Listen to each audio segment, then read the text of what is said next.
Dans toute mon existence, je n'ai entendu que deux êtres parler avec le même accent de la France. Ma mère et le général de Gaulle. Ils étaient fort dissemblables, physiquement et autrement.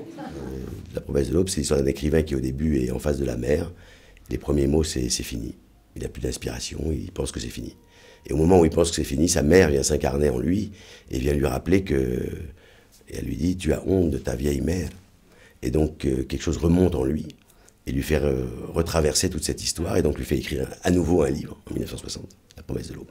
Je pense que beaucoup connaissent évidemment ce roman extraordinaire, qui est un roman partiellement autobiographique, où Romain Gary raconte son enfance et son voyage depuis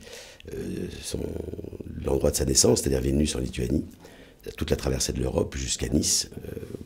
Et c'est surtout sa complicité avec celle qu'il appelle sa scénariste principale, c'est-à-dire sa mère, qui s'est, on peut dire, sacrifiée totalement pour lui et à son éducation, et qui lui a dit « Tu seras ambassadeur de France, tu seras un héros, tu seras un grand écrivain ».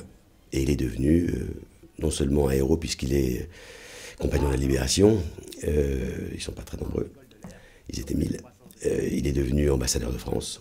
Et il est devenu 2 fois prix Goncourt sous 2 noms différents, pour que ceux qui ne le sauraient pas, Émile Ajar ou Romain Gary. Et donc on peut dire qu'il a réalisé cette prophétie de sa mère. Et c'est un témoignage formidable, là aussi mélangé entre à la fois beaucoup d'humour, mais aussi beaucoup d'émotions, d'une vie qui s'accomplit. J'espère que lorsque tu reviendras à la maison et que tu comprendras tout, tu me pardonneras. Je ne pouvais pas faire autrement. Qu'est-ce qu'elle avait bien pu faire? Romain Gary dit qu'il essaye d'écrire pour se hisser à hauteur d'homme. Et je pense qu'à travers La promesse de l'aube, il y a ce formidable élan-là. C'est comme un roman initiatique, un roman d'aventure, sauf que c'est sa vie. Je ne sais pas comment décrire cette séparation. Il n'y a pas de mots.